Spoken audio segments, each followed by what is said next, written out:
Hey, Cowboys Nation, welcome back to another mediocre episode of Keeping Up with the Joneses. My name is Rika, and as always, I'm here against my will. Tonight on the show, our guest from Ed and Eddie's Silver and Blue podcast, Ed. How you doing, guy? All right. And unfortunately for me and Ed, Charlie Moffat. Charlie Moffat. Yeah. All right, kids. Listen up. If you haven't already, do us a favor, hit that like button, hit the subscribe button, and ring that notification bell. 40 years of darkness, earthquakes, volcanoes, the dead rising from the grave, human sacrifice, dogs and cats living together, mass hysteria. Enough, I get the point.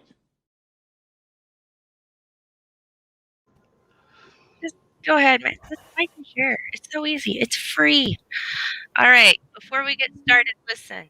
TwistedGorilla.com has the best t-shirts online. They've got funny t-shirts, sarcastic t-shirts, but most importantly, guys, they've got Cowboys t-shirts. So head over to TwistedGorilla.com. Let them know that you're a fan of Keeping Up with the Joneses, that you're a fan of Rika, and that you hate Charlie Moffat. And you can save 15% at checkout when you use coupon code RIKA15. And you guys are going to want to stay tuned. We've got a special giveaway tonight. We're going to be giving away this month some t-shirts from TwistedGorilla.com. So stay here and learn more about that. All right, guys, who's in the chat? We've got Mendoza. Thanks for joining us. Jack Meeker. Tammy. She's new. She just says she's dropping in for the first time. All right, Tammy, welcome to the show. Thanks for dropping in. Keith. She's from Canada.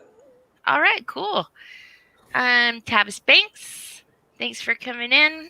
And Dwayne Wright was here earlier. And my little sister Emac. And she loves Charlie for reasons which I cannot fathom. And I love you too.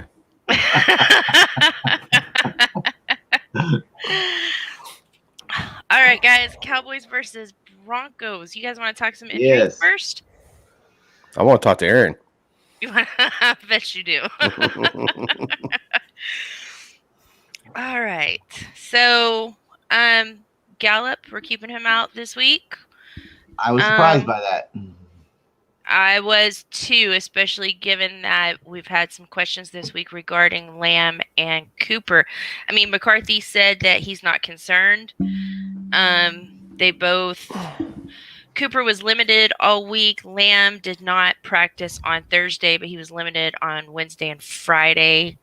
McCarthy said he's not concerned with either of those. It seems like this would be the time to go ahead and bring Gallup back.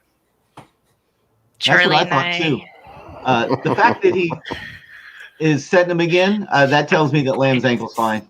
Mm-hmm. You know, I was concerned, but I don't think they would leave him off there if Lamb had serious issues anymore.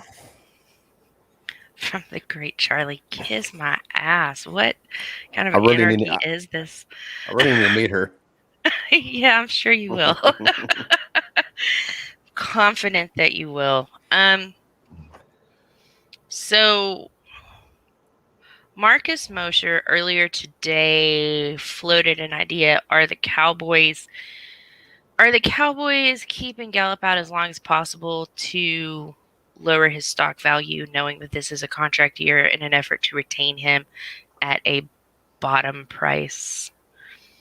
It's not a bad idea. Like Charlie and I discussed, conspiracy theories usually aren't our thing, but you could kind of see Steven doing that.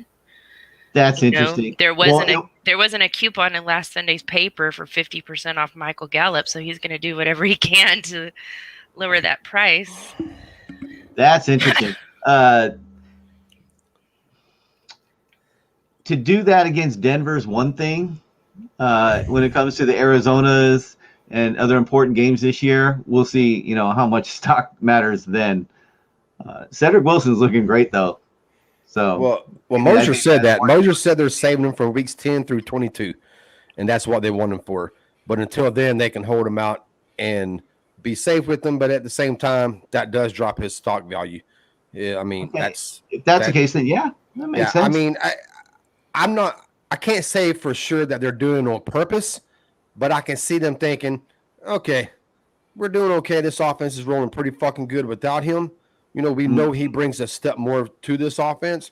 Right. But for now, let's hold him out, drop his stock value a little bit. Maybe, that'll help us at the end of the year. I guess it could cross the mind. I'm not a conspiracy theorist guy, so I can't say it. That one there, I can at least say I can see it happening. I might not buy into it, but I don't really have a good argument against it either, because it does make a little bit of sense. It's not far-fetched. It's not fucking Obama was behind Sandy Hook or fucking Bush was behind 9/11. Yeah. It's not JFK is going to appear in Dealey Plaza. Yeah, or all the COVID fucking conspiracies. But it is viable. I can say, okay, I can at least see it. Are the Jones boys that canny? I mean, is that really, Yeah, I think, Steven, to save money. I mean, he'll. Well, I can't say that on YouTube. Anyways, I think he'd. Sometimes I have to censor myself, even though it's uncensored. Sometimes I say some shit, and I'm like, okay, I'm probably gonna get kicked off YouTube if I say that. Yeah.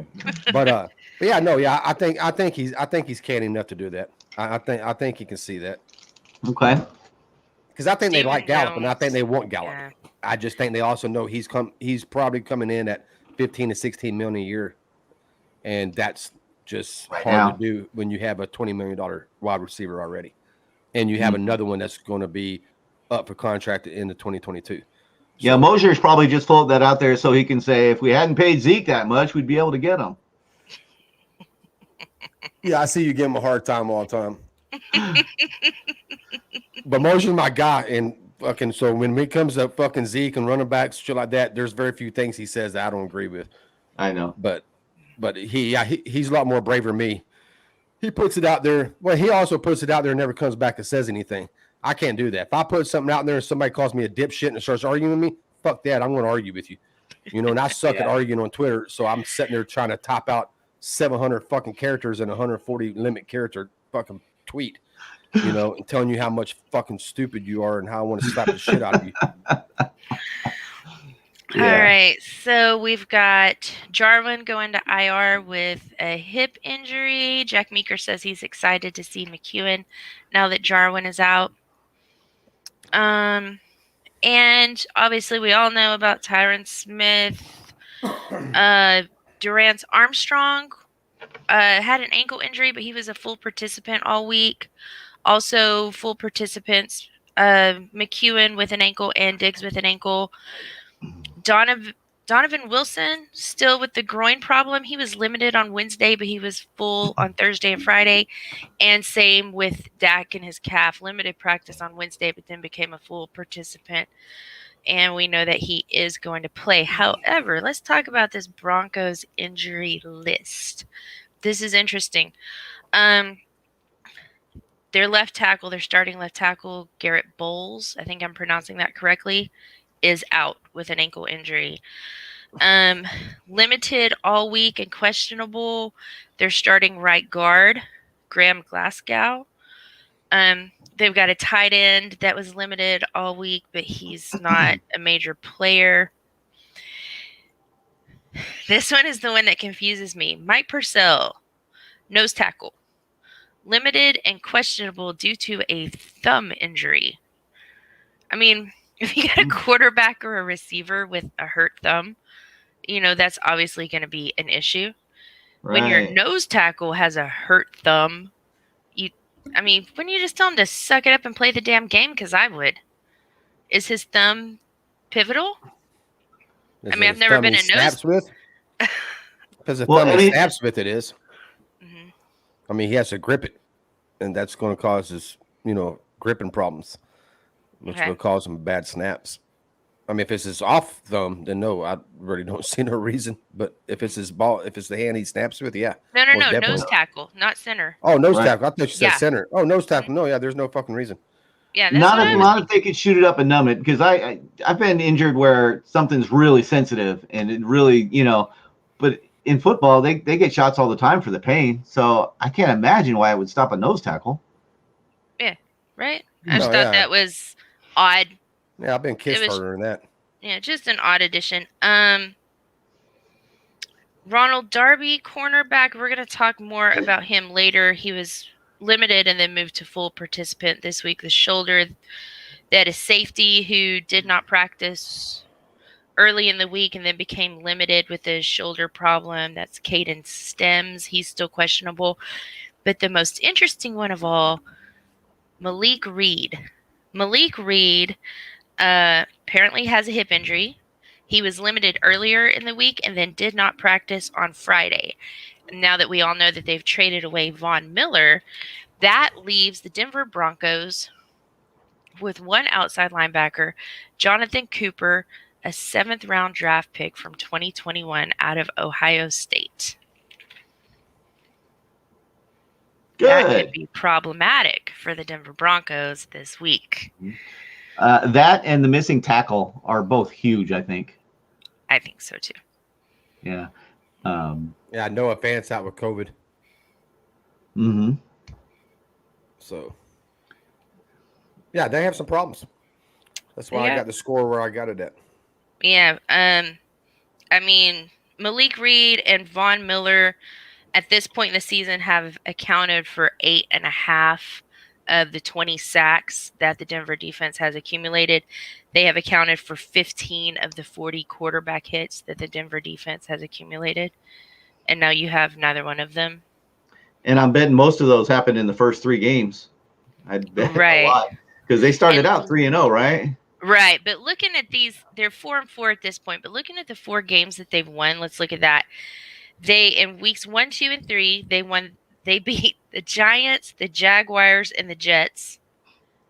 Then went on a 4-game losing streak. Then came back last week to beat the Washingtons. Not too impressive. Not too impressive. Okay. So, do you guys want to start talking about defense or offense? Where do you want to start? It's our offense. Offense. All right, let's talk about this offense. So we got Dak Prescott back in the house. Mm-hmm. I'm not at all concerned. There was Charley. I was talking to him last night. Apparently, the Denver Broncos defensive coordinator stated, and it might have just been smoke, that his plan was to stop the run and take their chances with Dak throwing. I saw an article about that. Are you Yeah. that stupid? You're Yeah, you're but gonna in- gamble. You're gonna. You know what? We don't know if Dak Prescott's gonna be that good. We're gonna take our chances. Are you stupid? Are you drunk? What's But happening? in his defense, I mean, if he came out and said that we're just going to make sure that Dak can't get big splash plays, oh no, we're going to let them pass all they want. We're going to just make sure we stop Zeke. It's still like, really? You're going to stop Zeke? I mean, because at this point, the run game and the pass game, no team has showed they can stop either. And when they do Right. stop one, we kill them with the other. So, I mean, it's just kind of like a pick your poison. He has to pick his poison. Who are you going to stop? And most defense coordinators are still in the 1980s mindset that you got to stop the run first. Mm-hmm. You'll have defense, which is weird because Brandon Staley, who's the head coach of the San Diego Chargers now, he kind of came up underneath the head coach of the Broncos, and he kind of learned from him that if you look at San Diego, they don't worry about the run. They're never going to stack the box. They're going to play 2 deep high. They just don't want you going down the field 20 and 30 yard splash plays. If you want to get 4 or 5 yard runs, they'll let you have them all day. They want you to just keep doing that. Eventually, you're going to make a mistake, and we're going to get the ball back. So that's kind of surprising that they're going to do that. But it's like I said, it's pick your poison. I mean, either way that he said it is going to insult somebody. Is it going to insult a run game or is it going to insult a passing game? At the end of the day, you got to pick one, and he chose to pick the run game. So we'll see how that works out for him. But if he chose to pick the pass game and he wants to fucking play 2 deep high all day, then we're just going to run the fucking ball on him all day. Well, that and Dak is patient enough. Dak is experienced now. I mean, he sees everything. He knows what's up. He's not going to throw deep into that 2 deep coverage often at all, unless he's got something set up ahead of time where it's going to be wide open, like they did with Wilson last week. Other than that, he'll hit those underneath routes over and over again, and they'll run the ball 4 or 5 yards a clip. And actually, most teams would run 4 or 5 yards a clip in those situations. Dak's going to be going for 6 or 7, or Dallas going to be going for 6 or 7, because Pollard and Zeke are on fire this year. Yeah, but the offense line is on fucking fire too, because them fuckers get very few stack boxes, and they fucking on top of that they get a lot of yards before contact. But they're both playing fucking great. Like I said, that didn't really surprise me that he said he was going to, let Dak throw it. I mean, that's just like I said, pick your poison. I mean, if he wanted to say no, we're just not going to let Dak throw the ball. We're going to let him run the ball. Fans be like, okay, that's fine with us. I mean, it's going to be either way you want to do. Just pick your poison. We'll pick it. But as far as Dak goes, yeah, I've said this a few shows ago that people talking about how they love Moore because he runs the ball and how he's committed to the run. And I try to explain, y'all don't understand that a lot of them fucking plays are run plays. They're not run plays. They're actually plays that are called pass plays. Dak checks the fuck out of them and calls a run play. I mean, he has all that fucking info now. I mean, he has full go. Like, the play is called, but he knows if he goes up, there's certain looks. I'm going to check out and I'm running the fucking ball. Or if it's a run play and they're showing something else, they're like, hey, I'm checking out of this and I'm going to pass it right here. He has full autonomy. Yeah. So a lot of the plays that people thinking that's Kellen Moore calling, that's not all of them Kellen Moore calling that play. That's Dak checking out into the right play. Yeah. And that's what's so beautiful about this offense right now. Kellen's in a groove, Dak's in a groove, and their brains are interlocked. And they read each other's mind. They know exactly what each other wants. And that's just, when you get on that level, it's hard to stop. It's hard to fucking stop that. Mm-hmm. So I spoke earlier today, messaged with Bluff. Marcus E. Jones had a last-minute business situation, couldn't join us tonight. But in regards to this same topic, he said he felt like Denver was going to sell out the run and leave the corners on an island. I don't know that that's such a good idea, Denver. Your corners aren't that good, man. Yeah. Well, DJ Dog has a good point. That is their strength in their secondary. Is their secondary, but everybody has a strength. That doesn't mean it's a strength. It just means it's a strength of their defense. And this is the thing. This is not a knock on their fucking defensive backs. And this goes back to Anthony Brown conversation I've had fucking I don't know how many years now. When you face a team like ours that has 3 wideouts, basically 4 wideouts that can do what they do, it's going to be advantage us every fucking time. That's why when Anthony Brown got the drums beat off him against fucking Tampa Bay and all the fans freaked out. I was like, hey, y'all calm down. Y'all go look at Tampa Bay's offense, what they did last year, and y'all can go look at it this year. And look at the fucking breaks they beat off fucking defensive backs in the NFL every fucking week. And what do we do every fucking week? We beat the brakes off defensive backs. I mean, it's just because we're so loaded there. Most teams have one good corner. Some teams only have one. But you try to get one good corner. Very rarely are you going to have 2 badass corners. So that means your second and third corner are going against fucking CeeDee Lamb, Malcolm Gallup, or Cedric Wilson. I'm good with that. I'll take their second, third, and fourth corner against them guys every day. And that's how it is with us. I mean, their strength is their secondary, but I'm good with with who we have and who they have against a rookie, and nothing against fucking Patrick because I love him, wanted him in the draft, but I mean he's still a fucking rookie, and I'll take a matchup with him and Coop or him and Lamb or him and Cedric. I don't give a shit. I'll take my receivers over him all day. Okay. Looking at the numbers, so Surtain except for the interceptions, he's got 1. Diggs has 7. But otherwise, stats-wise, Surtain is pretty much in line with Diggs right now. They're very, very similar. The other 2 corners, they're using Ronald Darby, who we know had limited practices earlier in the week, but was a full participant as of yesterday with a shoulder problem, and Kyle Fuller. Comparing their stats to Anthony Brown, Anthony Brown is about 10% better if you're just looking at a numbers game, and that's it. And that's, so that's just an idea of where, where their corners fall, kind of compare them to what you're used to seeing every week. And then think about the wide receiver core that we have up against that situation.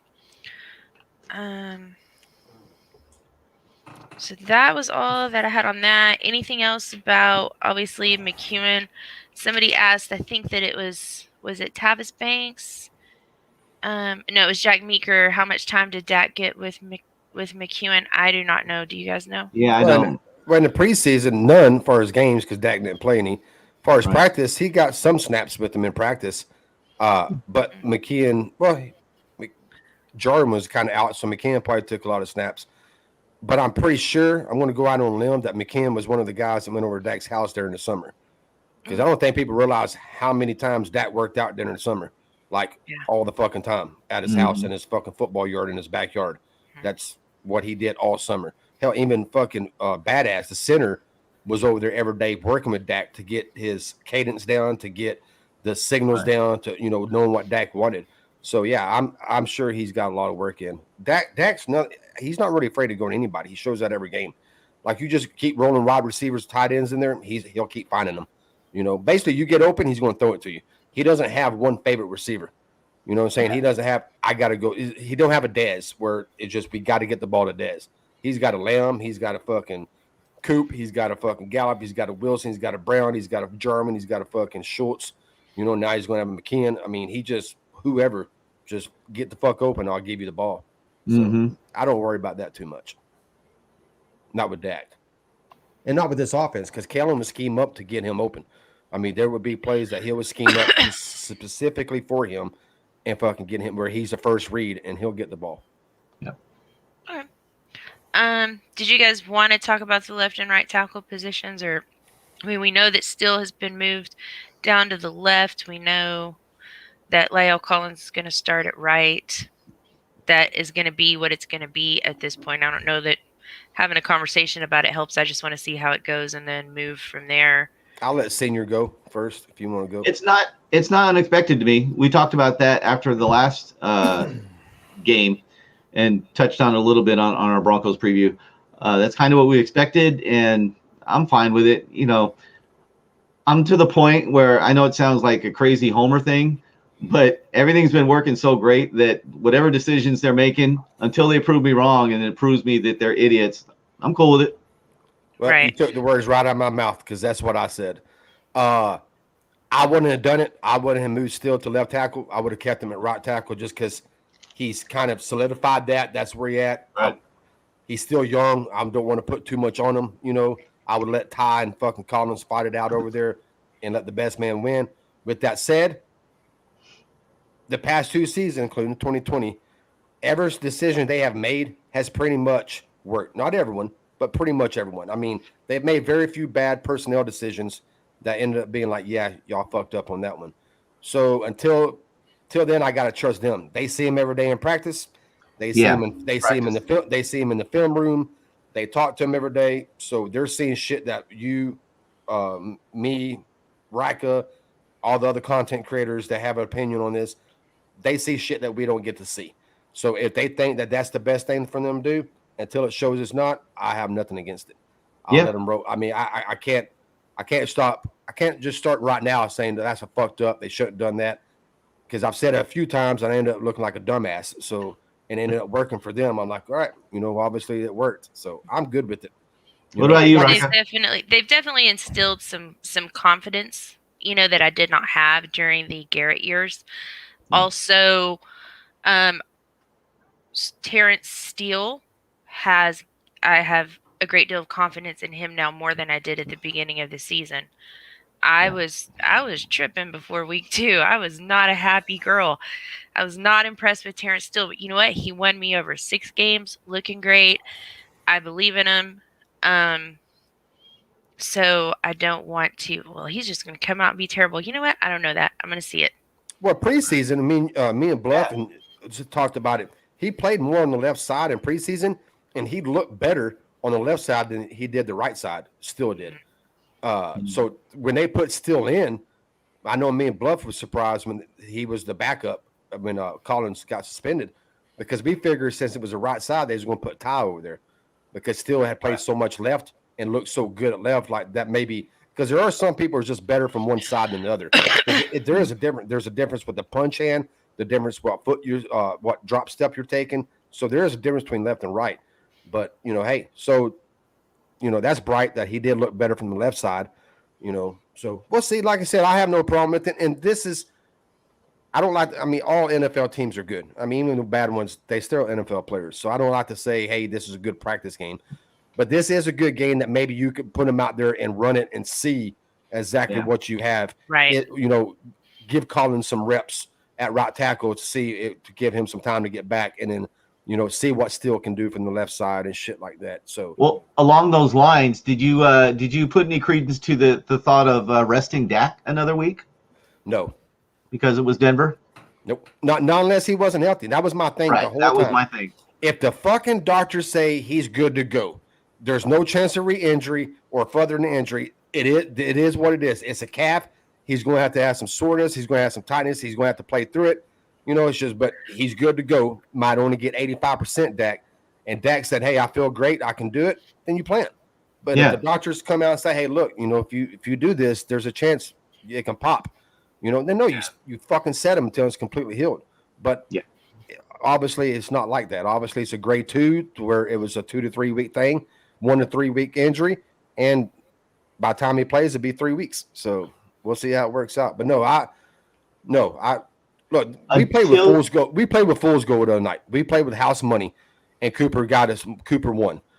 Right. But let's don't start trying to get all fucking happy that Cooper won a game, and let's just roll him out there again. Because if he can beat Minnesota, he can beat Denver. That philosophy I do not agree with. Because I said it, and I'll stick with this. I was wrong. He won the game. I didn't think he could. Which I go back and say he didn't win the game necessarily. That fucking defense stepped up, and that was not what because I expected us to score 20 points. I had it 34 to 20. So the offense did exactly what I thought. They scored 20 points. I never dreamed that the defense was going to be able to fucking hold them to 16 points. Not nothing against the defense. That was mostly because what the offense did do, I didn't expect them to do, was hang on to the ball longer than I thought they could. I thought we was going to have a shitload of 3 and outs, and we didn't.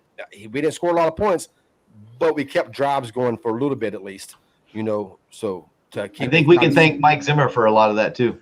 Yeah, I said it after our show today. I was like, "Fucking, I'll give our defense 80% credit, and the 10% credit I'm going to give to our offense. Another 10% I'm going to give to the offensive play calling by Minnesota Vikings. Yeah, because it was absolutely fucking horrible play calling.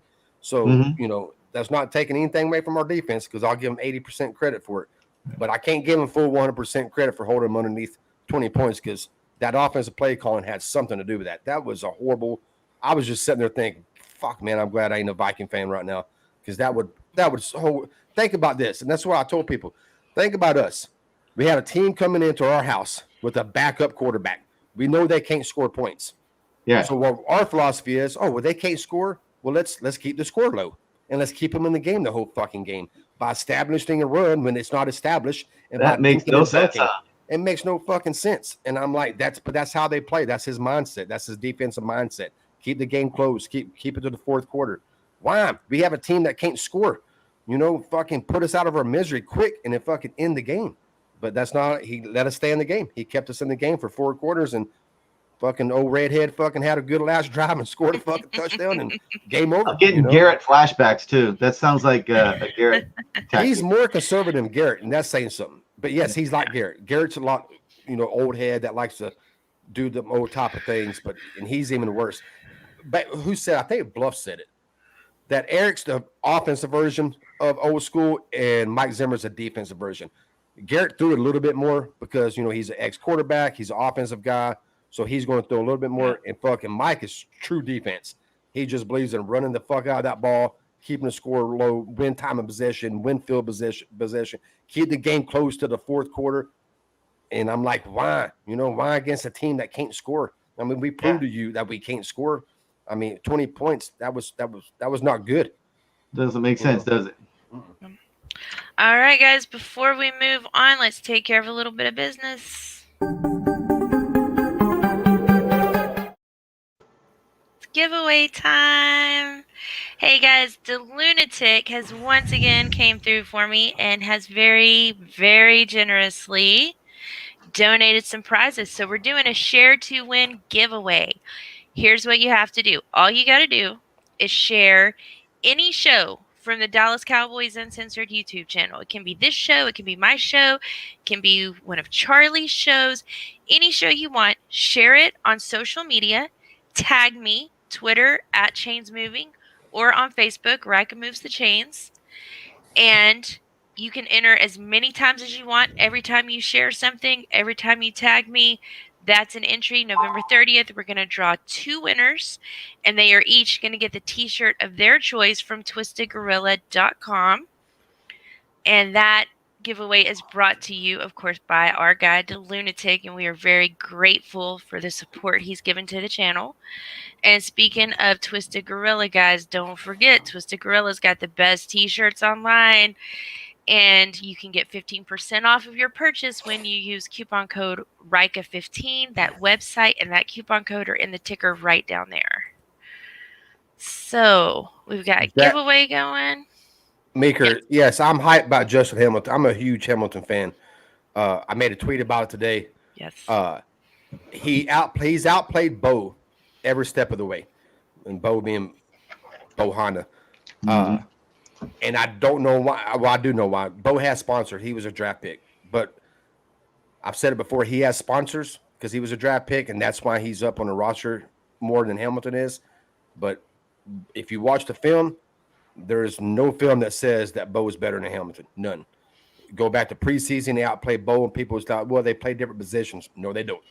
Not this defense. Bo played at the 1, he played at the 2, and he played at the 3 in preseason. Still does.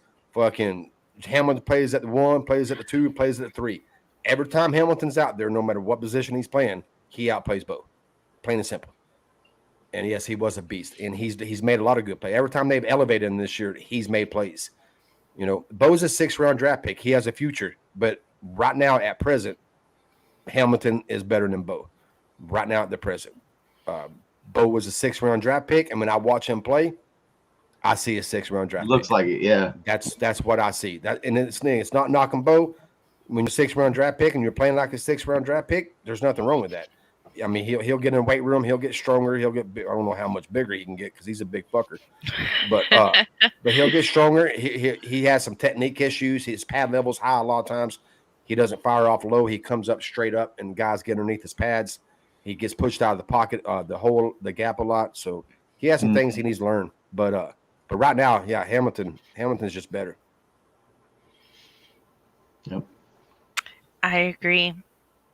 There's a lot of people who are really big on Bo, and I just don't see it. It's the people who wanted a fucking fat one tech that's been screaming for it for 10 years now. And Right. He was the fat one tech, and we got him. So sometimes when you have a pet cat, and I've done it before, not often, but you get a pet cat and you just stick to it, and you just can't get off that pet cat. That's who he is. And you're going to watch film different on him. You're going to kind of ignore some of his fucked up plays and just highlight his good plays. That's just kind of how it's natural as a fan to do that. But no, he has not played. Hamilton is just better. Well, a good fat one tech in college, takes a while to become a good fat one tech in the pros. Yeah, because what's big in college is not as big in the pros sometimes. Yeah, not at all. Not even close. Yes, Jack Meeker, I believe that is correct that he was signed to the active roster. Who, Hamilton today? Yes. Yeah, he was. Mm-hmm. Yeah.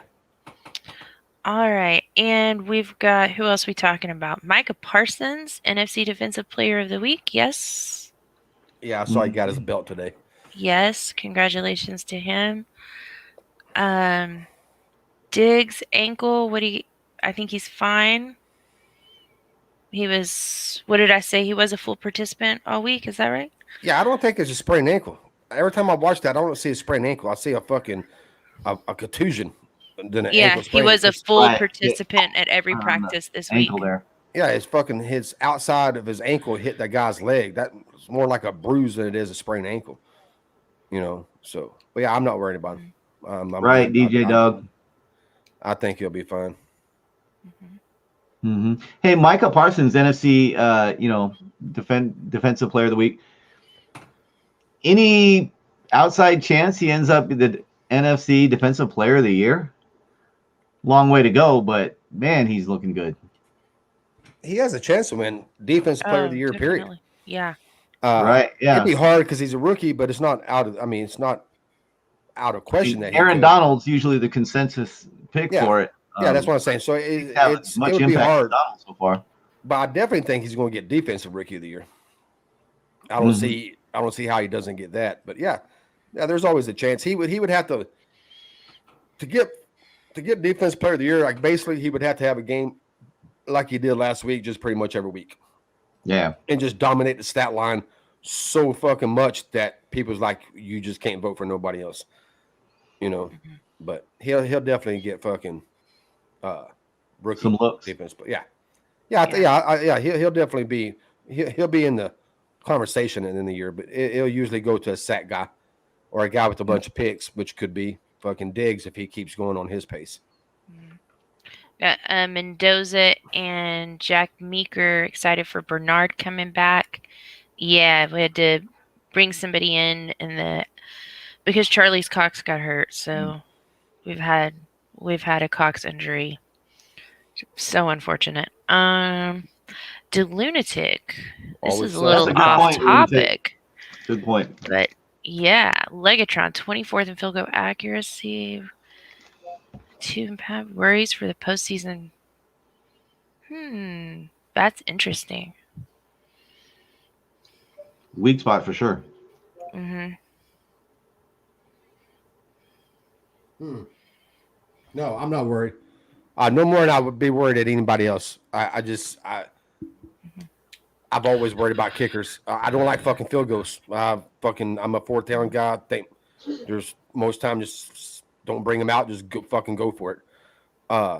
So yeah, I'm always going to worry about. There's really not a kicker that you'd put on the field that I want to be like, fuck, he's going to miss this, ain't he? Yeah, you know what, Lunatic? I'm going to look at that a little bit this week. We may talk about that some on Tuesday on my show.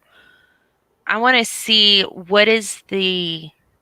I mean, he's ranked 24th, but what is the difference between 24th and 10th? Numbers wise.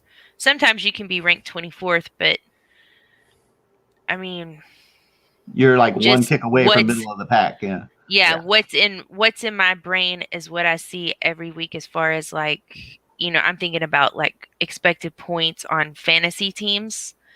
And it seems like all of the kickers are all like within 2 points of one another constantly.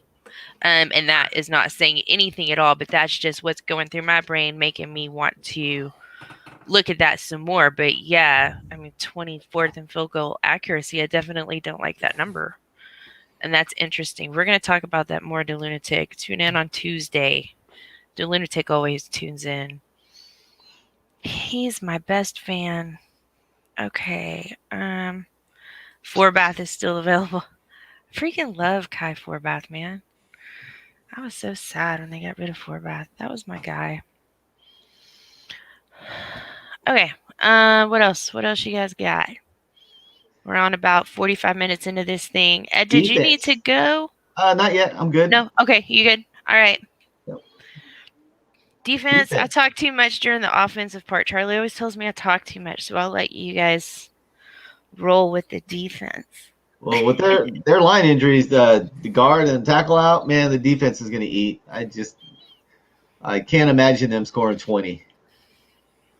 And you need a lot more than that to hang with Dallas. Yeah. I don't know who their backup left tackle or who their swing tackle is going to be. Whoever it is, though, is going to be dealing with Randy Gregory all day. So I can't imagine that's going to be very fun for them. Right. It'll be fun for us. Bridgewater's he's been a backup and a journeyman his whole career, and no hate or anything, but he's not, an upper echelon guy. And they haven't, I don't know, with the injuries they got playing against Dallas's improved defense, it's going to be a long night for Teddy. What's up, Jeffrey? Hey, Jeffrey Dunnigan. Thanks for joining. DJ Dog. But who have they played? Yeah, exactly. Who have they played? Who have they won against, I should say. We went through that list earlier. Yeah, it's not impressive. It's not an impressive list, man. Yeah, I don't really worry about any team, to be honest with you. I mean, on our schedule, Raiders, I'll be a little concerned with them. Kansas City, only because they have that offense that, first of all, their offense hasn't been horrible. I mean, they're still, efficiency-wise, they're still in the top 5 just about every efficiency stat there is out there. Mahomes he's thrown more picks than he normally does. Their defense is trash. But that team is just one of them teams that can light it up at any time. So, of course, I'll give me – plus, it's on the road in Kansas City, and that's always a tough place to play. The Raiders will concern me a little bit. Not much, but a little bit. We'll talk about it when we play them. And then after that, next game, Arizona's the only last one. Arizona's the last one. I mean, I don't worry about our division games besides their division games and weird shit happens. But the only people who's going to really beat us for the rest of the year is us. I mean, if we just have one of them fucked up games, just one of them mistakes games that we just can't overcome. But other than that, I'm not really worried too much. I mean, we'll go in favorites on every game from here till Arizona. I think we'll be favorites in every game to win till Arizona. That might be the one game that might switch up. Maybe by then, I don't know. Maybe. But looking ahead, I mean, we picked to beat the Denver. We're going to be picked to beat the Falcons. I actually think unless Kansas City has a badass 2 weeks, we're probably going to be at least even a push in Vegas on fucking Kansas City. And then we're going to be picked to beat the Philadelphia Eagles, the Skins, the Giants. So I'm not really concerned with any team. Doesn't mean we won't lose. I mean, I don't think we're going 16-1. Right. It just means the ones we'll lose is a game that we'll probably think we're going to win, and shit just doesn't quite work out. The other team plays A+, we play B+, and they get us. That's one of the things, Jeffrey Dunnigan, you made a good point earlier. You said we hope we don't play down to the level of the competition. And Eddie and I talked about a little bit on our recent video about that very thing. And that is one thing that McCarthy, and I'll just include this year. Last year was all fucked up, so I won't even talk about last year. But that's one thing McCarthy has had them focused every week this week. I've yet to see one of those games where they come out sleepwalking, even when the bad things do go against them on the road against pretty good opponents with Minnesota and New England. They keep the course, and they don't fold the tent and go home like previous Cowboy teams did. It's fun to pick on Garrett, and it's easy because that's where that used to happen a lot. But, yeah, I don't see us playing down to the competition because they just haven't since we've turned it around. Yeah, I'll give McCarthy a lot of credit for that. I mean, we've missed – our route tackle's been out for 5 games. Or 6 games has been – 6 games. Yeah. 5 games, 6 – 6 games. Our start defensive end was out for 6 games. Our other defensive end was out for 2 games. Our other defensive end was out for 3 or 4 games. Darryl Armstrong, I can't remember how many games he was out for. We missed Martin for a game. We missed Dak for a fucking game. Right. We've missed Gallup now for 6 games. That's just a name and them. That's crazy. And we're fucking 6-1. Yeah. And you got people wanting to hire more and fire fucking goddamn McCarthy at the end of the year. I'm like, people, let's calm down a little bit here, man. Let's don't get too spoiled too quick, because there was years that we'd have one offensive lineman go out and this team was fucked. Yeah. Like no adjustments, no chipping, no double teams. That motherfucker has to do the exact same thing our starter did. If he don't know, I don't know what to do, because that's the play and that's how we run this offense. So you got to be able to do it. And it's nothing like that anymore. So in that case, I don't really worry too much about fucking playing down to the competition. If we do, I don't think it would be McCarthy. I think if the players get full of themselves a little bit, but with the leader like Dak, I don't see that happening either. Because I don't think that Dak will let that locker room fucking get to like, hey, look at us, we're fucking great, you know. And even our rookies are good, like Parsons. I can't picture Parsons being that way. You know, I can't picture him coming. Yeah, that's what I'm saying. They all kind of, and I give fucking McCarthy credit for that. From opening OTAs to fucking now, I think he instills in their head, hey, game by game, let's fucking do this, stay focused. I think he's done a great job. Charley fuck around, don't work here anymore. That's Charley right. fuck around does not work here anymore. Unfortunately, Charley fuck around has found a new job at this show. Okay. Well, I just teed it up for you, didn't I? Yes, you did. Thank you. Speaking of Roger Staubach, did y'all see I posted in the group that clip of McCarthy doing a press conference and Roger Staubach walked by? That was awesome. He's doing a press conference and you see McCarthy go, oh, hey. And he looked back at the media, goes, Roger Staubach. He's like, I don't even know what to say now. He like got all flustered, like he didn't know what to say. Yeah, it was pretty cool. That was great. Yeah.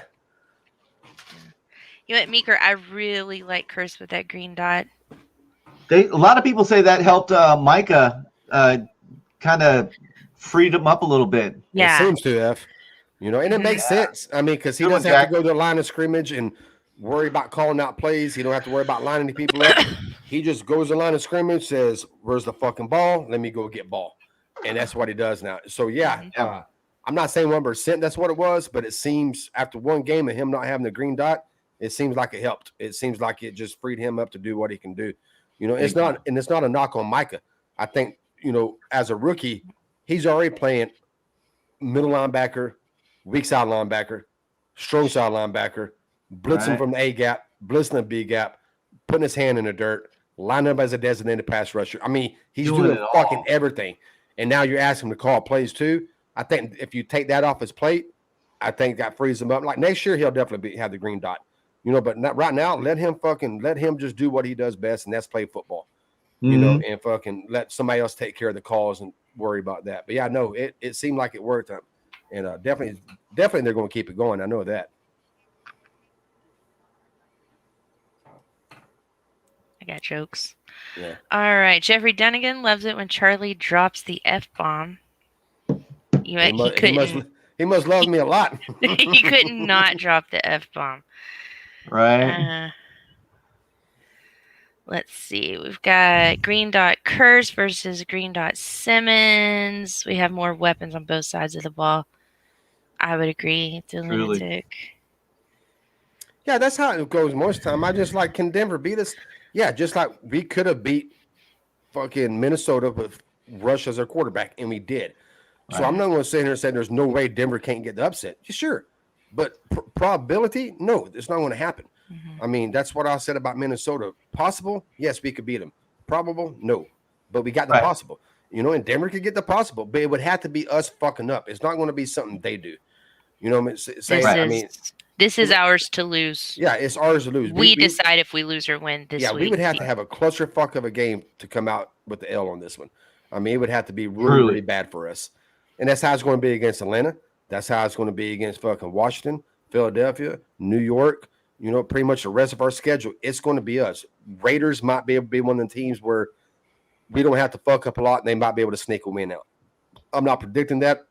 As of right now, I'm predicting us to win that game, but that's a game that we can play a B+ game and still lose. We play a B+ game against fucking Denver, we still win. You know what I'm saying? I mean, we don't have to have an A game. We can play a B+ game and we still pull out a W. You know, against Raiders, we might have to have an A- game to fucking come out with it. You know, so I'm not worried about it. Like I said, I'm pretty confident. I mean, I'm not one of them guys. I will say this, and I was still rocking this earlier. I'm not trying to be a dick when I say this, but I do get tired of all the tweets, and I'll explain why. But I get tired of like people saying this team is different.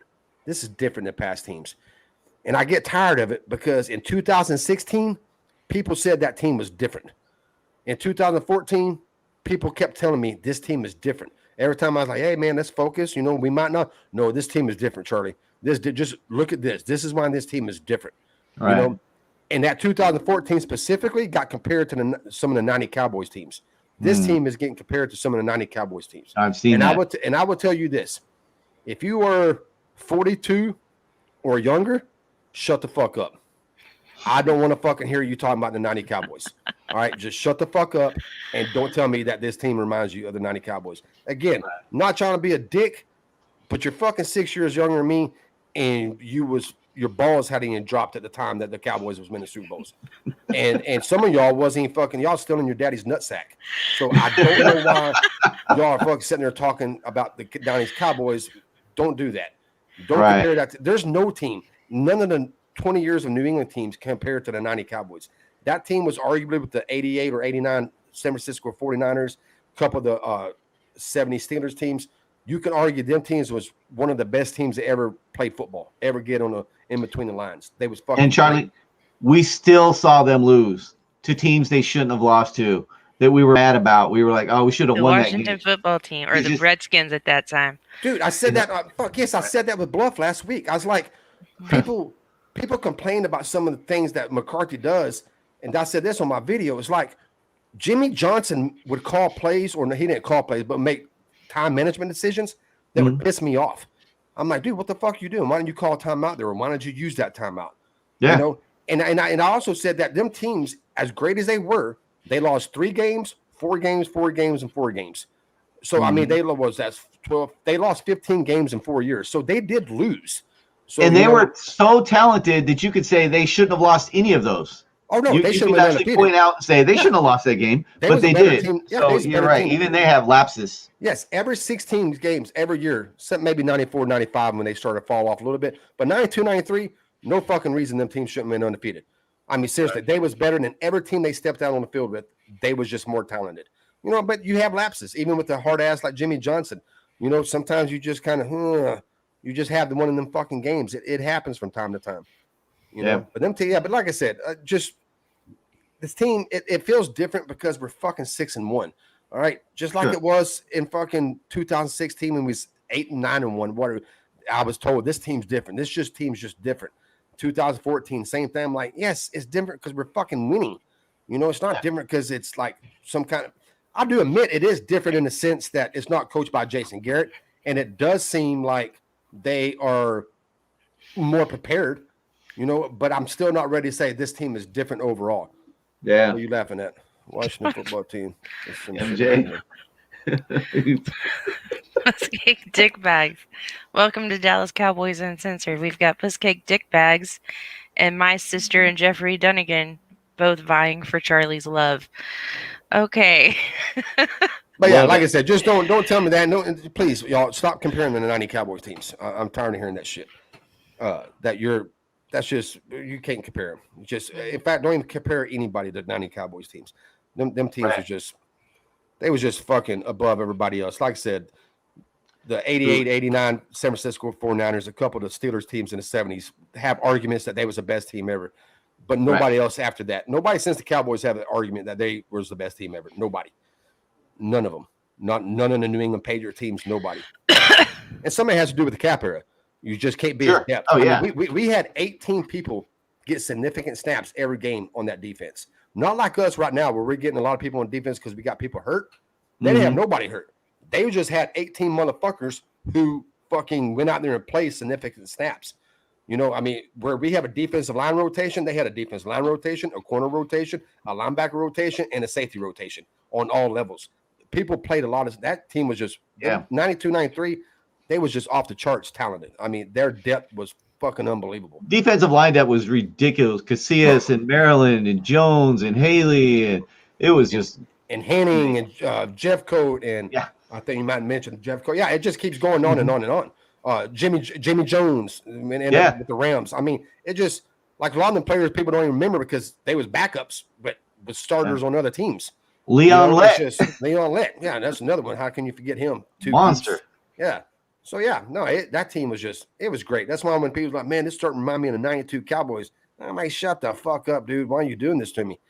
You know, you're fucking 22 years old. You don't even remember 9. You fucking hell, you wasn't in your daddy nutsack. Your daddy didn't have a nutsack back then. You know? Oh. Talk to him, Charlie. I'm not trying to be an old man, get off my lawn. I know we sound like two old guys right now. I agree. But it's just like, it was just like, if you're 35, 33, 32, 30, you're like, yeah, this team reminds me of the Cowboys, 92. I'm like, the fuck do you know about the 92 Cowboys, dude? I mean, like, seriously, how can you even compare them? You don't even, like, if you're even saying that, it shows me that you ain't old enough to remember that. And if you're my age and you're saying that, I don't know what the fuck you're watching then, because this team does not remind me of, they're great, but they can win the Super Bowl. This team can win 3 Super Bowls in a row, and they're still not going to remind me of the 92 Cowboys and 93 Cowboys. It's just it's a different era, different league, cap era. It's just totally different. Yeah, the cap thing. Yeah. I love this comment by Stephen White. We're going to break the Broncos and take Patrick. You know what? If I were in charge of the NFL, I would build in some really savage rules. Like every time you win by 20, you get to take a player from the loser's team and they still have to pay him. That would be so awesome. There ain't a fucking owner that would have signed off on that. It wouldn't matter. Yeah. Not one. I have like my own draft rules too. I made them up last year. If I were in charge of the draft, this is how we do it. It's pretty crazy. Did you write it in your blog? Is it an article? No, it's not, but I should make it one. You should. There would be like every round would have a theme. Like round 2 is the Hunger Games round. You don't get to make a pick. The players get to volunteer as tribute. Oh, wow. Yeah, write an article. It was just something funny that Matt Owen and I were doing one day, just coming up with alternate draft rules. Yeah, that would be cool. In the 4th round, you can take any player, even if they've already been chosen. But something had to happen. We came up. It was really funny. Well, I used to have it when the scheduling was. It'd be hard to do now, but with the 16-game schedule and with 32 teams, I always had it. Like I thought, I wanted to get rid of the divisions, and I wanted to get rid of the interconference play, and I wanted the 15 teams. You got 16 teams in each conference. Everybody plays everybody once. That's 15 games. You have so that takes out all the head-to-head, all the tiebreakers, and shit like that. And you still get to play your division rivals, just not twice.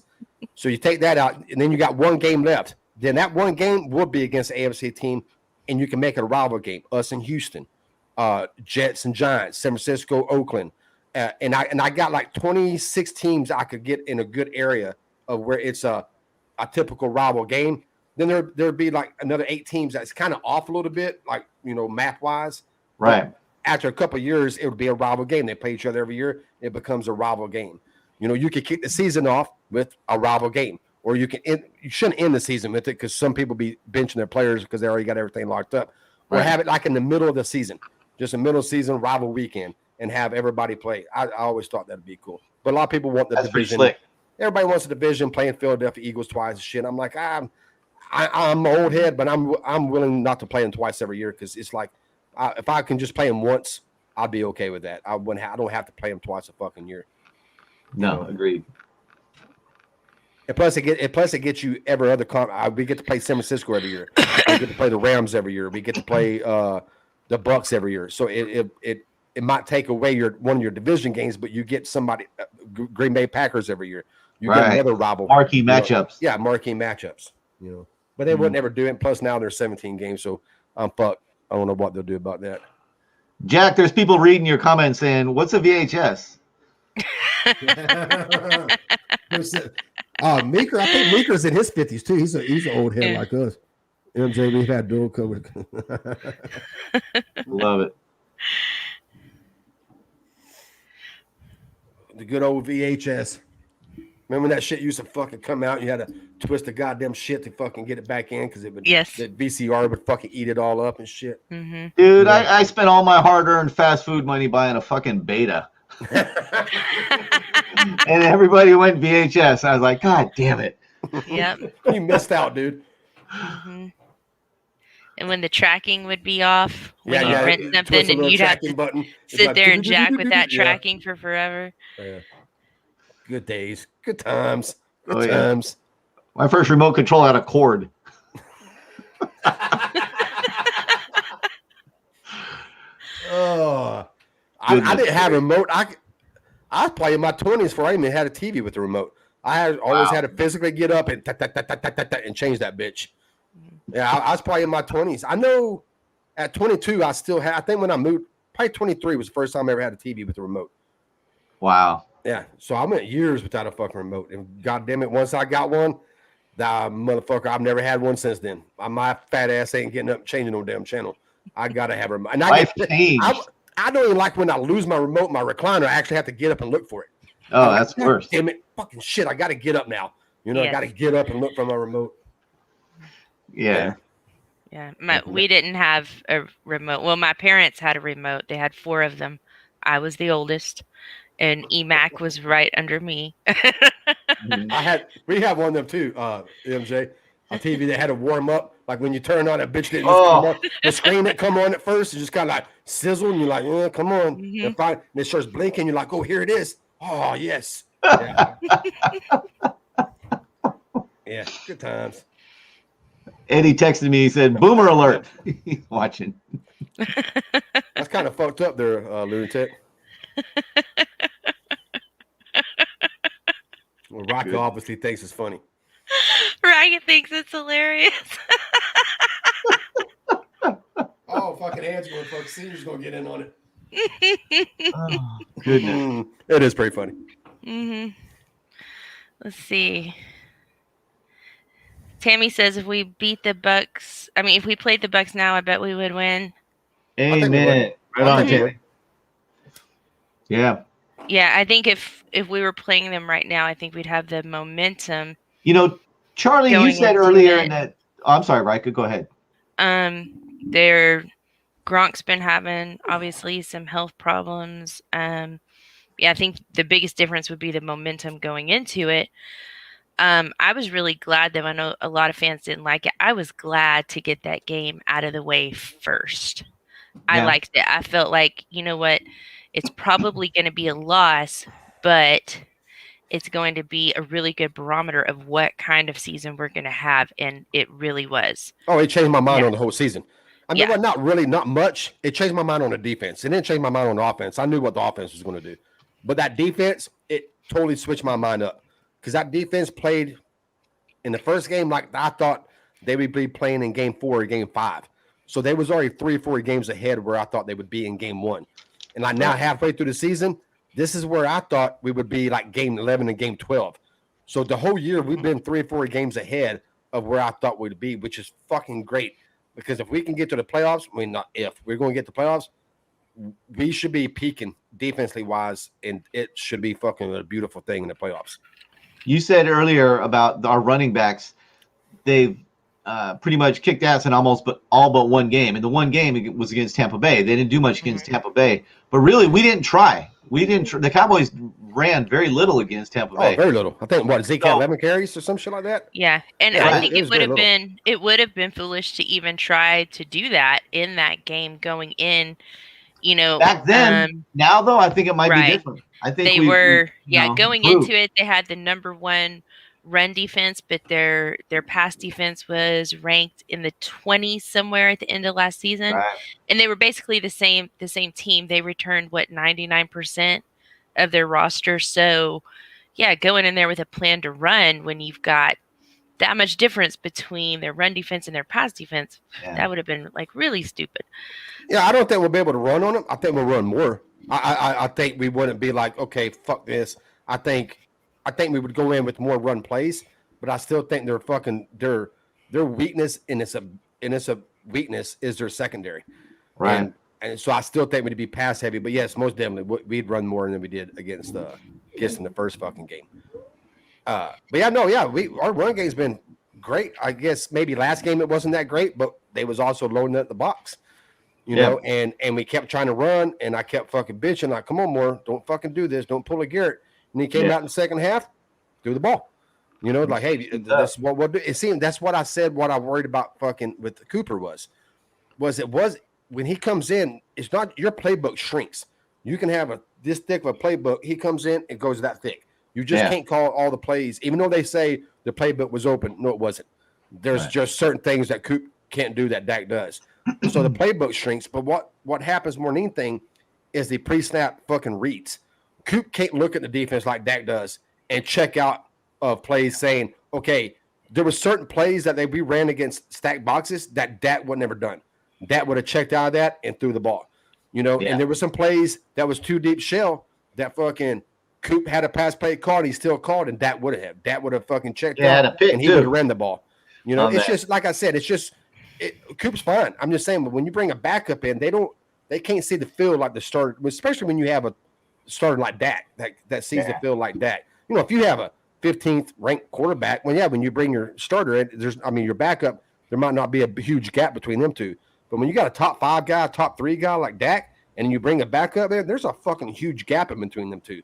The playbook shrinks, the pre-snap reads are gone. Fucking the center has to do more of the fucking calls. Everything changes once you bring a backup in. Yeah. But overall, I was proud of Coop, man. I was proud of his family, dude. That was fucking great. I said when me and Bluff was on after that thing, I was like, that was really cool. I was like, I said, that has to be amazing watching your son drive down and have the game in the touchdown. And I was like, fuck, I'm just fucking want my son to get a goddamn job. That's what I'm rooting on. These motherfuckers getting rooted. It was nice. It was nice to see. And, last season, I really wanted that for Ben DiNucci in that Philly game. At the time, I had written an article and I said that I don't think that there is probably any little boy in the United States who has never at some point, even just for a minute, thought about what if they were the starting quarterback for the Dallas Cowboys. And so few get to be that. So I wanted Ben DiNucci to have his moment in Philly, and it didn't work out, and I felt bad for the kid. But seeing Cooper Rush though have that moment, that was really great. That was nice. Yeah, to be able to come in and win a game. Dude, you're a backup. Everybody knows you're going to lose.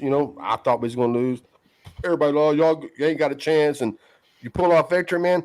Yeah, that's fucking great. Yeah. That's why I said after the game, man, I was like, this ain't what I'm not a fan who predicts something. And then when it doesn't happen, but it benefits the Cowboys, that I'm going to stay on that is like, well, but no, I'm going to say, fuck yeah, I was wrong. And I'm fucking happy I was wrong. There was no sadness in me that night that Cooper got that W. None. No. Just because I predicted them they was going to lose and get fucking whooped, I was glad that we didn't get. I was happy as fuck, man. That was a great moment. And like I said, it's good for Coop. I'd love to see young guys like that was fucking undrafted from a small college, fucking getting a start from the Dallas Cowboys on the road and get a fucking W. I don't give a shit if he only scored 20 points or not. He had a pretty clean game. He had that fucking fumble. That wasn't really his fault, but the interception was bad. But fuck, Dak throws bad interceptions. So, that happens. But I thought he played a fucking clean game. Took what the defense gave him. And how many quarterbacks would go on the road as a backup like that, throw a pick, and come back not just hold their hit and kind of lose their confidence and stuff? That touchdown pass was just an absolute dime. Yeah, exact same pass. Exact same, except they showed a different coverage, and he saw it. Dan Orlovsky broke it down and talked about how impressed he was with how he threw that pick, and he threw it in the wrong coverage. He came back and saw it wasn't that coverage. Like, you know what? I got this again, but with the right coverage. And he threw it again and fucking hit a touchdown. That was great. Yeah, no, man. That's like I said, I love when backups come in and get a W. It's good for them. Obviously, it's good for the fucking team, but it's good for them. It's a fucking good story. I loved it. I thought it was, especially like I said, seeing his family on the sidelines and fucking praying, everybody rubbing their jerseys and shit. That's just great. Cool as shit. Yeah, that has to be awesome. An awesome feeling to have your son down there and do that. And then fucking Dak giving a big hug in the hallway and shit. Right. And, and Dak was happier than anybody. Fucking Kellen Moore's jumping on the sidelines, fucking hugging him. So yeah, no, that's a cool moment. That's a very cool moment for a kid. Yeah. All right, guys, real quick before we move on, let's just remind everybody that it's giveaway time. All right, we have got a giveaway going on here at the Dallas Cowboys Uncensored Network. DeLunatic has very generously made a donation to the channel, and we are doing a Share to Win giveaway. In the month of November, all you have to do is share any show from the Dallas Cowboys Uncensored YouTube channel. It can be an old show, a new show, this show, my show, Charlie's show. Doesn't matter. Share it on social media. Tag me. Twitter at Chains Moving, Facebook, Rika Moves the Chains. You can share multiple videos for multiple entries. And on November 30th, we're going to draw 2 winners to get their choice of any t-shirt from twistedgorilla.com. Don't forget, Twisted Gorilla is the best place online to get t-shirts. They've got funny t-shirts, sarcastic t-shirts, but most importantly, guys, they've got Cowboys t-shirts. And you can save 15% at checkout when you use coupon code RIKA15. That website and that coupon code are in the ticker right down there. And don't forget, they just don't have Cowboys apparel. They have all kinds of shit. So much. So really funny, cool graphic tees. Yeah, you can pick a shirt out. Doesn't have to be a Cowboys shirt. It could be Halloween, was past Halloween, but they got some the Thanksgiving ones, some Christmas ones. Then they just got some smart ass ones.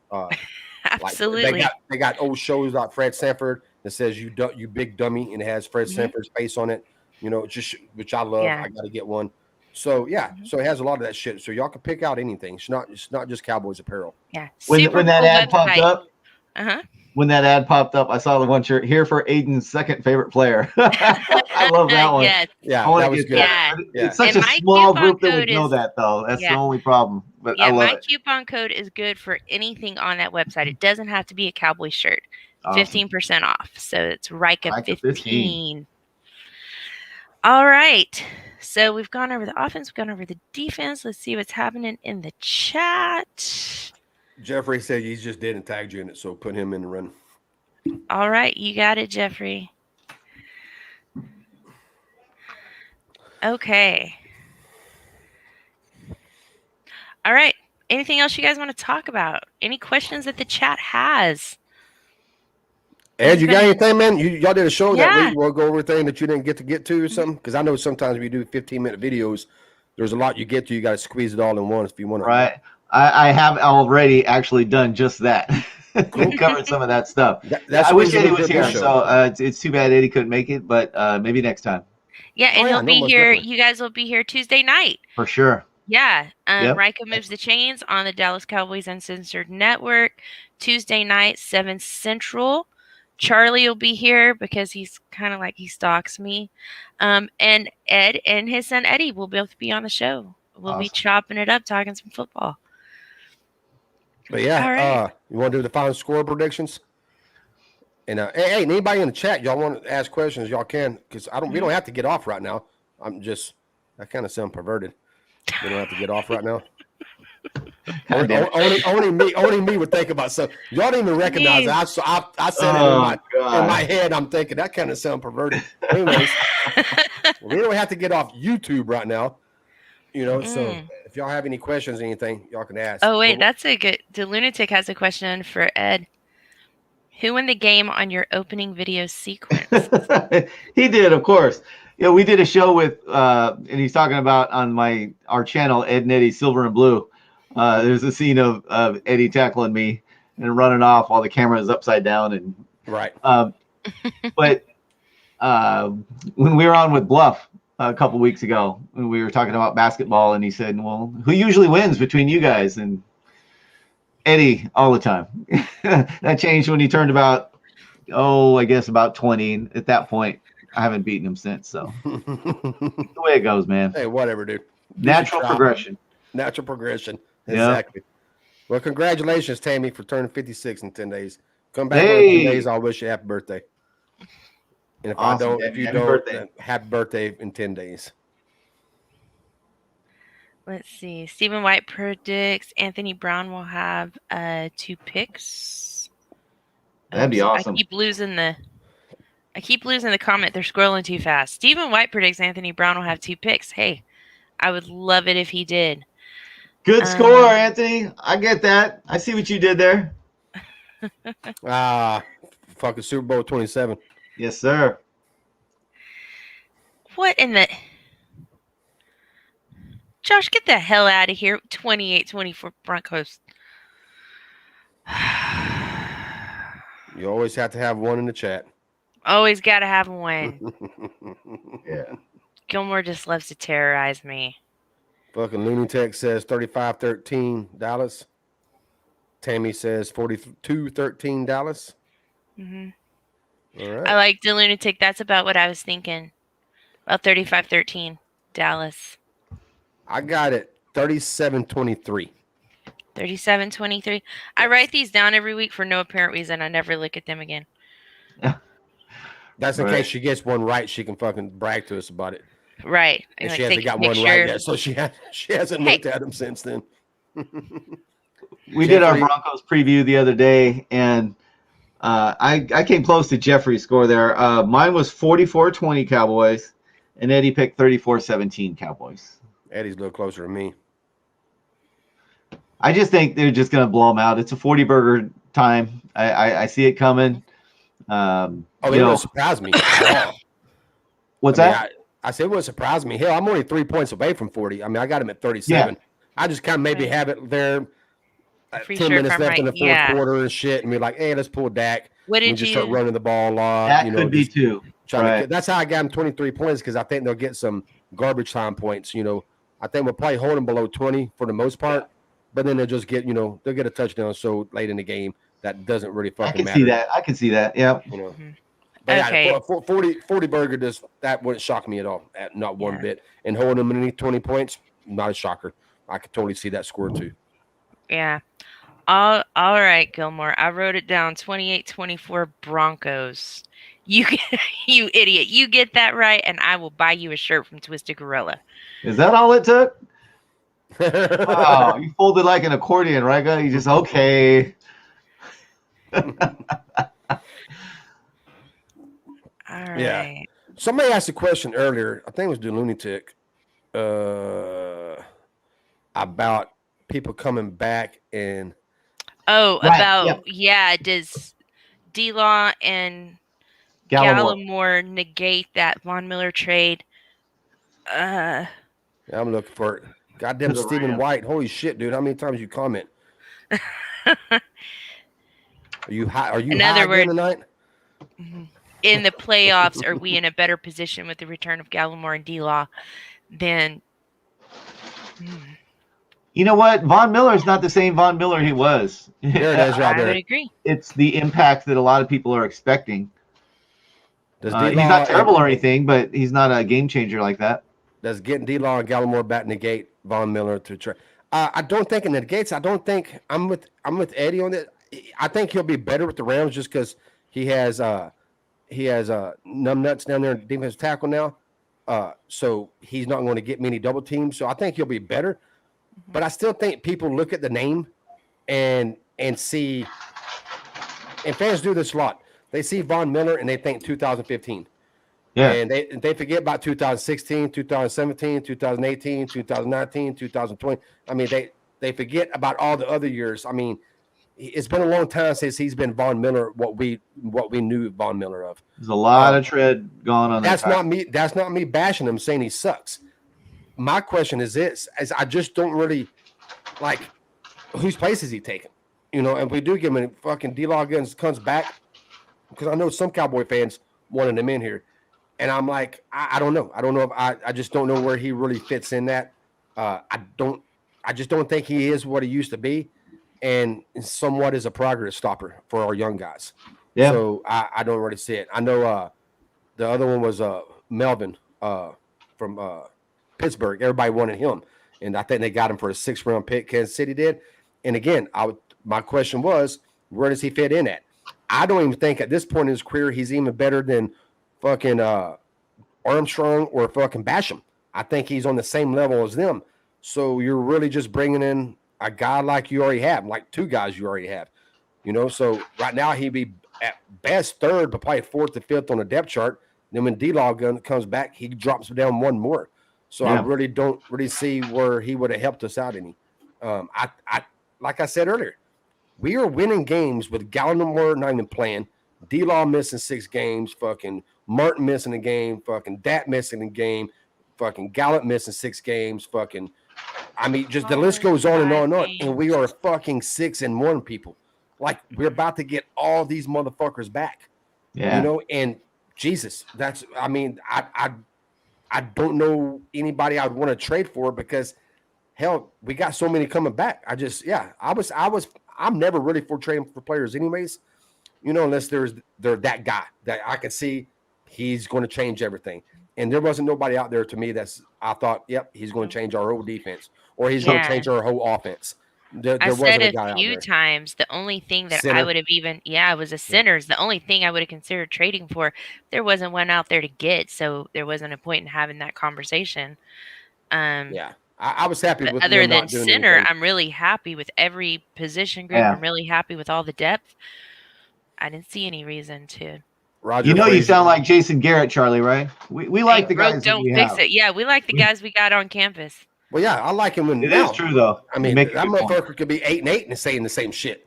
You know, Yeah. I don't like the shit when you're telling me. I don't. At the end of last year, if they would have said, "No, bro, we like the guys we have," no, fucker, you better do something about this defense because I don't like it. Right?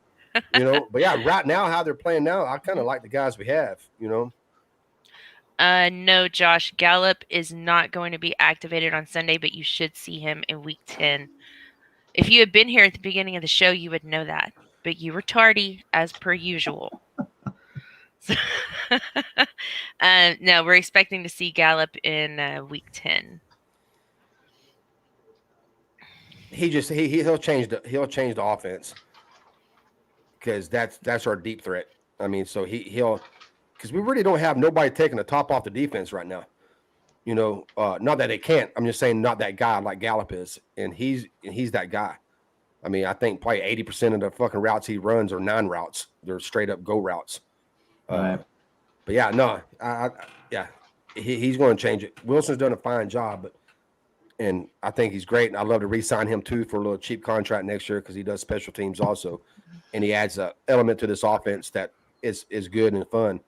For what he's shown, you worried about another team making a more of a bigger money run at him? I think they will, but I don't think it will be over the top money to where he will leave. I think if we offer him, I'm not even gonna get him the money, but if we offer him $1 million or $2 million less than somebody else does, I think he'll stay.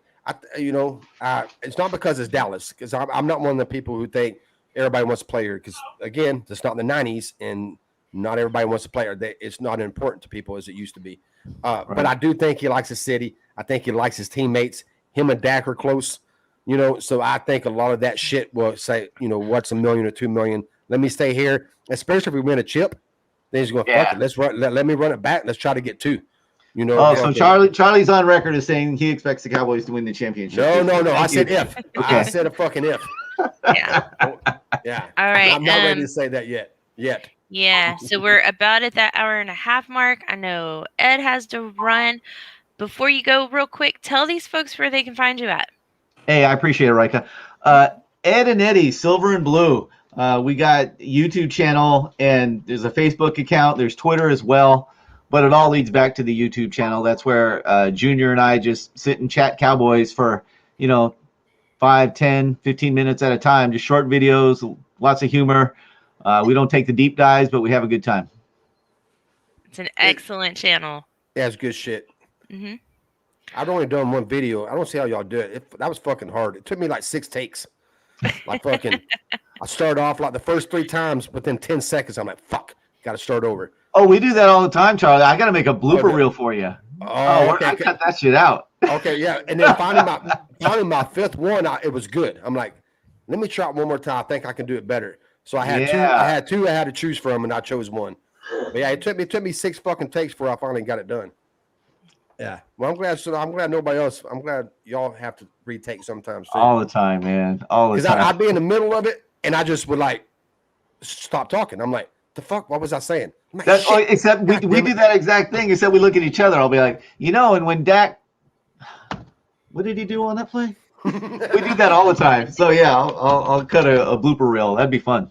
Yeah. Well, we've been when Eric was still here. I kept telling Eric that we got to do a behind the scenes reel, like before we come on, because we talk so much shit. We can't put it all on there, but fucking we talk so much shit and it's so much fun. I'm like, I'm gonna do like an outtakes fucking reel and just fucking put it on as a show, just like us cutting up and talking shit to each other. That's a great idea. So we'll do that one day. All right, Ed, we will let you get back. Thank you for dropping by tonight. No, thank you. I appreciate it so last much. I minute, always but we enjoy being on with you guys, appreciate and I really appreciate it. Thank you. Yeah. And Ed, also remember, if you're ever up on Saturdays and you come in the chat If you free, fucking hit us up. Say, hey, drop me a link. Because this show ain't structured to where we have this guest on. We can't about this show is like fucking. I mean, if we get 15 motherfuckers in, we're fine with that. We don't care. We got no plan. Awesome. Yeah, we'll send out. Yeah, like if you're ever in a chat, just say, hey, fucking, I want to come on. Fucking just hit us up on Twitter and we'll send you a link. Thank you. On. Yeah, tell your son that too, little Ed. Okay. Yeah, either one of y'all, both of y'all, it doesn't matter to us. Because like I said, this is a laid back show. Fucking, we don't care. We don't have no structure to it. That's what I like about it. We just go with the whim, and whatever we think is going to happen, happens. Cool. All right. We will see you back here on the Dallas Cowboys Uncensored Network for the Rika Moves the Chain show on Tuesday. I'm excited for it. Can't wait. Looking forward to it. All right. Take care, guys. Thanks, Ed. Bye-bye. The lunatic says, fire except Charley. But that actually goes with anybody in the chat. Y'all can always hit us up on Twitter. Just tell us here, hey, I want to come on, and we'll fucking give us a place to send the link to, and we'll send it, and y'all can come on. Yeah, just shoot me a DM on Twitter anytime at Chains Moving. I think we can have up to 10 people at one time or some shit. Yes, I can't remember 10. the limit. Is it 10? We can have 10 windows. Yeah. Yeah. So we can have up to 10 people. Be a lot of talking over each other, but we can get through it. Now you tell me. We told you that before, lunatic. I told you many times that you come in anytime you want. All you gotta do is let us know. The lunatic, he knows. Yeah. But anyways, thanks. Thank you, Tammy. Thank you, Jeffrey. MJ, the lunatic, as always. Yes. Thank you for the giveaway. You're a good dude. Y'all need to follow him on Twitter. I think his Twitter handle is the same as his name. Who else was in here today? Steven. I want to type out fucking 90 messages. Stephen White, Jack Meeker, your sister. My sister, unfortunately.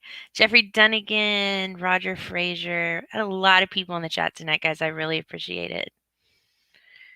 Tammy, thank you for joining us. Make sure that you subscribe and ring that notification bell. We would love to have you back. Video. Mendoza, of course. Yep, at DeLunatic8 on Twitter.